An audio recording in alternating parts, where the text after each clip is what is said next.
Isang mapagpalang araw po sa ating lahat. So ngayong araw is yung last installment natin ng ating series for today or for this week, which is prayer moving the hand of God. So yung magiging topic natin for today, since last installment na natin to, is yung the persistent widow. So dahil medyo mahaba itong verse na dapat nating talakayin, which is Luke chapter 18 verses 1 to 8 in both New International Version and in Magandang Balita Biblia. Since medyo mahaba siya and I have an errand is ilalagay na lang muna natin sa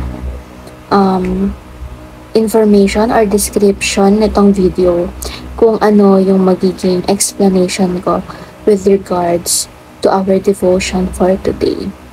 So, skipping that part, punta tayo dun sa ating teaching. Number 1, God tests our faith. So, personally, parang araw-araw naman to nangyayari sa atin, di ba? Kung tinitignan ni God kung despite those challenges that are coming or happening to us, are we still faithful to Him? Even though may mga problemang dumarating sa atin at hindi niya palaging ibibigay kung ano man yung mga hinihiling natin. Are we still faithful? So, tinetest niya yung faith natin towards Him. Because unlike us, yung faith niya sa atin, yung pagmamahal niya sa atin, is very persistent. And never siyang nagkulang, never siyang huminto. Kumbaga, kung tayo, may possibility na mag-backslide tayo sa Kanya. Si God, wala siyang possibility na mag-backslide sa atin. Especially when it comes to guiding us, providing us, dahil nga may promise of provision siya. So, never mangyayari yun. Never nangyari and never mangyayari. So, again, number 1, teaching, God tests our faith. Number 2, prayer must be persistent. So, sabi nga, the more persistent you are in your prayer, diba, the greater reward you will have or you will become. So, kahit, for example, humihingi ka ng bike, but you are very persistent about it. So, hindi lang possible na hindi lang bike ibigay sa'yo ni Lord. Pwede kanyang bigyan ng motor, pwede kanyang bigyan ng kotse. So, ito yung sa boyfriend ko, nakaka-relate ako dito kasi yung boyfriend ko, before humihingi siya or humihiling siya, nung nagka-pandemic, nag-stop din siya ng pag-aaral niya. And nag-work siya. Humihiling siya na sana makabili siya ng motor, yung mga Mio, ganon, yung mga hindi masyado mabigat sa bulsa. But then, ayun, in God's grace, nagkaroon siya ng PCX, yung medyo pricey, yung medyo mas lamang kung ano yung pinagpe-pray niya, di ba? So, sabi nga dito, mag-pray ka lang ng mag-pray, makipag-communicate ka kay God, and He will give you what you are praying for as long as it is a part of His plan or kung naka-align ba yun sa will niya sa atin. And masasabi ko naman na yung motor na yun is naka-align sa will ni God kasi for sure kung wala siyang motor ngayon, yes, magkaklase kami, pero kasi naging malaking parte ng relationship namin yung motor na yun. Kasi siya yung nakakasama ko lagi. Kasi hindi ako marunong mag-commute, hindi ako palalabas ng bahay. But then, nung naging college kami, nung maging magkaklase kami, ayun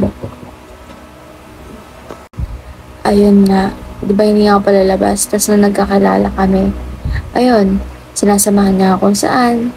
Kapag may mga errands ako, since busy person ako sa school, so super active kasi ako. Tapos up until now, nahatid sundo niya ako. So, malaki talaga yung naging parte ng motor na binigay ni God sa kanya sa relasyon na meron kami ngayon. And syempre, For sure, hindi rin kami mapupunta rito sa church kung wala yung motor na yon. Bakit? Kasi before, limited lang talaga yung budget namin. Kahit sa pampamasahe, limited lang, very limited. Especially ako. So, kung nalaman namin noon na may screening, and syempre, di ba, medyo malayo sa school, pati sa mga bahay namin. Kasi nasa San Roque yung church namin. Sila yung nagpapascreening ng scholarship. For sure, kung wala pa yung motor na binigay ni Lord sa kanya, is hindi kami makakapunta dun sa screening. So, ayun nga, napakabuti ni Lord na binibigay niya lahat ng kailangan natin para sa plano niya, para sa atin. Diba? So, again, prayer must be persistent. And number 3, God is good, just, and gracious. So, wala naman nang dapat i-explain dito, diba? Kaya nga dapat gino-glorify natin si Lord. And siya lang dapat yung gino-glorify natin. Because He is good, just, and gracious. So, ngayon naman is proceed tayo sa ating application. So, ito naman yung mga dapat natin i-apply sa sarili natin, di ba? So, number 1, never stop praying never stop praying for our unbelieving loved ones. So, dapat maakay natin yung mga kakilala nating yung mga hindi naniniwala sa ating Panginoon, di ba? We should serve as the human Bible for them para maakay natin sila patungo kay Lord. Number 2, pray that God will touch every aspect of our lives. And number 3, be persistent until God answers. So, dapat at the end of this day, by the end of today, malaman natin kung ano nga ba or what hinders us to be persistent in prayer. And why is being prayerful important to our Christian life? So, kung may mga bagay man na naghihinder sa atin para maging persistent in prayer, we should identify them and conquer them. Diba? Dapat magawa natin ng solusyon dahil we have to be persistent in our prayers.